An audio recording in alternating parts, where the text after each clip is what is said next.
The quick intervention I'll make at this point on Railway City. Railway City is such a key flagship for us, and we had made a request as Nairobi County that just in the same way the relocation of Wakulima market is part of the project, the relocation of the bus, the terminus should also be part of the project.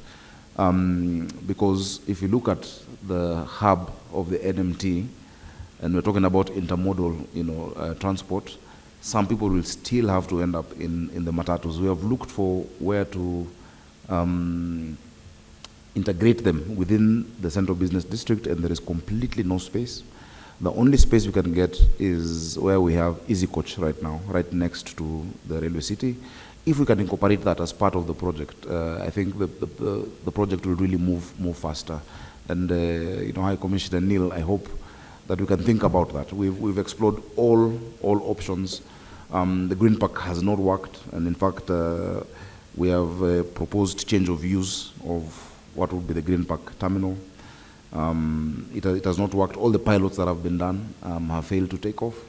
I know Kenha is currently doing some tunneling around that area, but we need to reconsider. So I hope we can have that conversation, because the Green Park will be a hub for all of these modes of transport, the BRT lines, the commuter rail, etc.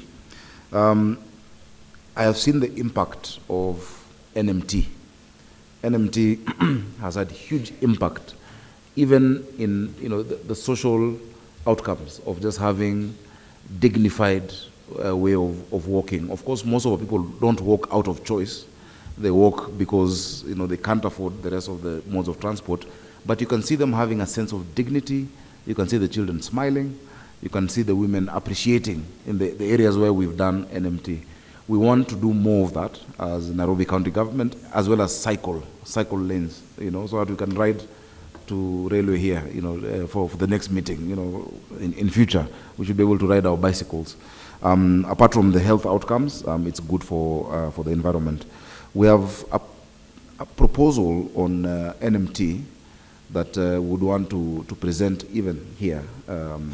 If you look at the Nairobi River Regeneration Program, the Nairobi River, Mathare River, and Ngong River present a very natural route for people to walk.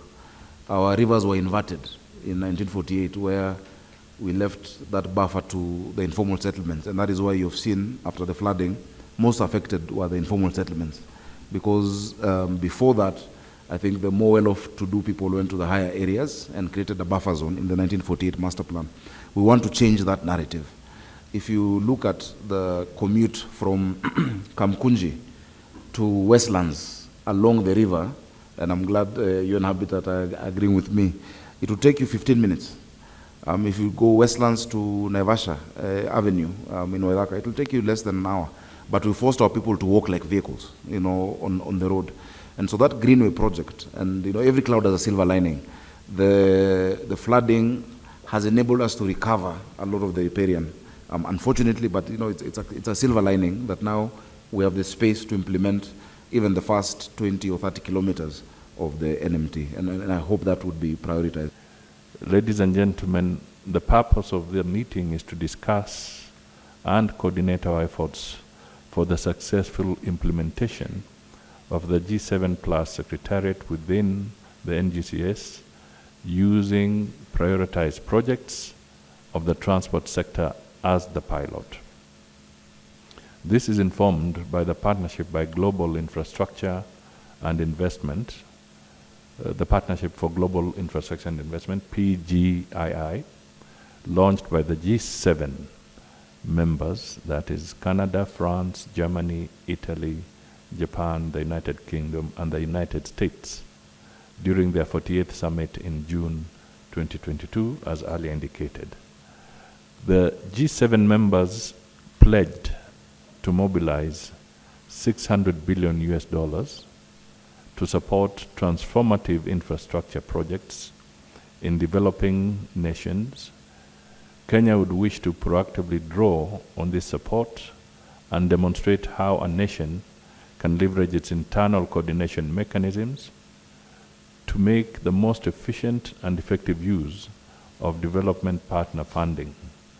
This will set a solid foundation to build a case for even more support.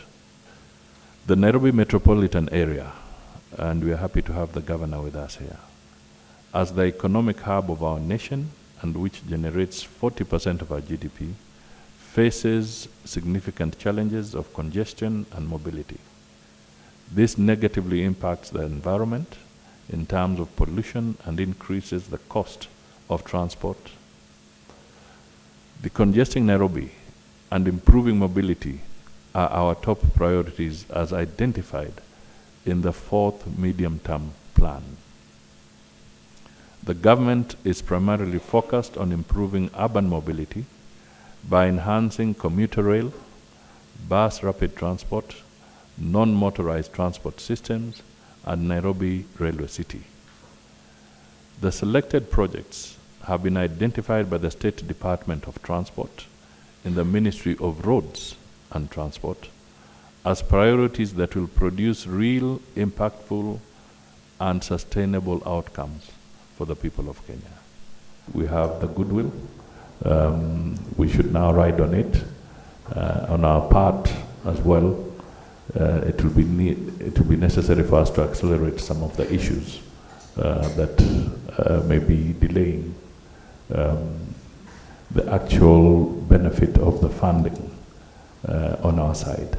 So at this stage, I can only assure you once again that we remain committed to working with you, all our partners, and we have a good opportunity to produce something tangible in this sector. And I think collectively we shall be able to do so. Thank you. Let me conclude by underlining my commitment to ensuring that NGCS will be the fulcrum of unlocking bottlenecks that constrain the delivery of government services. It will facilitate and coordinate the implementation of these programs and projects for the betterment of the people of Kenya. The transport sector was chosen as the pilot sector due to its substantial impact on development and the high level of donor involvement. The success of this pilot in the transport sector will be a game changer that will trigger other critical sectors such as energy, water, health, MSMEs, education, and ICT. Ladies and gentlemen, historically, our development efforts have largely been fragmented, often working in silos and independently.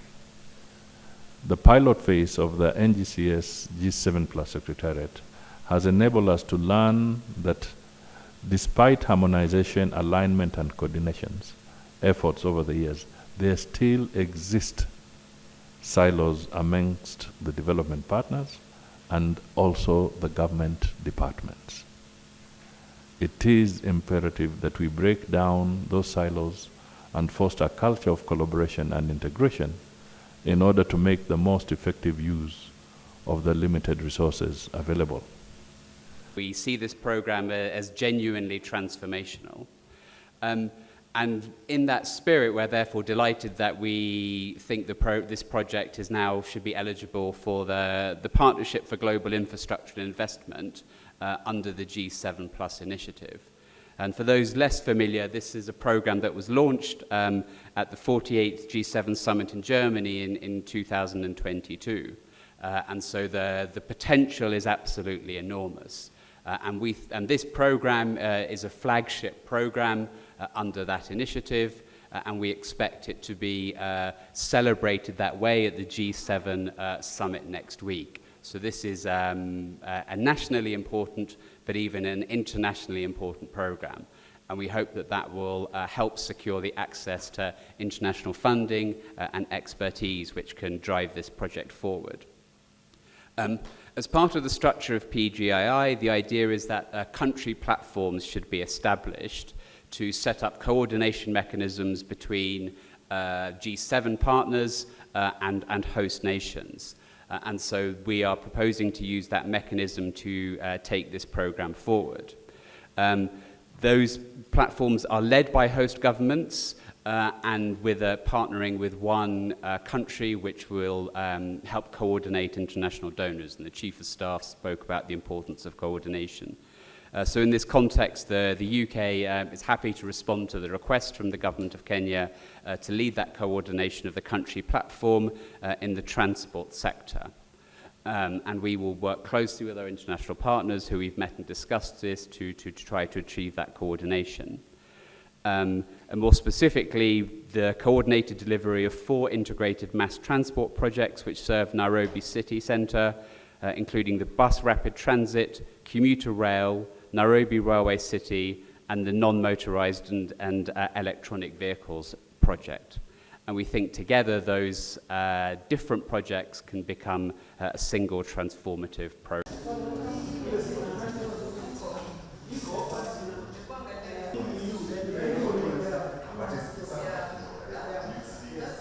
Standing. Thank you, Your Excellency, Dr.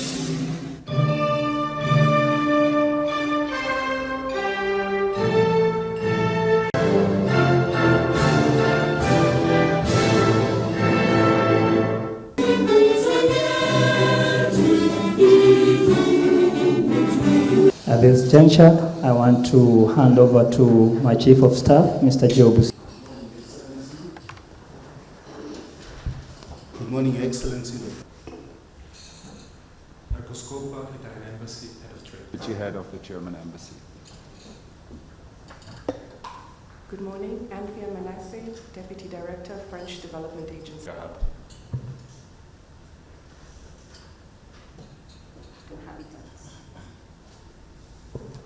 Good morning, Rina Talundego. Good morning, everyone. My name is Engineer Tom Opio, Transport Specialist from the Department of Transport. Good morning, Grace Mwangi. Cabinet Secretary, Foreign and Diaspora Affairs. Your Excellency, this morning we take the first step with the G7 Plus to support our transformative infrastructure. Coordination is not merely a procedural necessity. Thank you also, Governor, for being here, and everybody from the region, both in terms of infrastructure, but also in terms of projects. So, Your Excellency.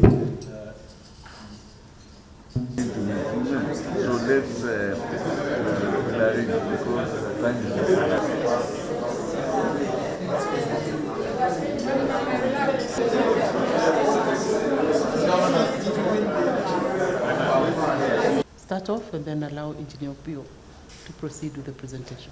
Thank you.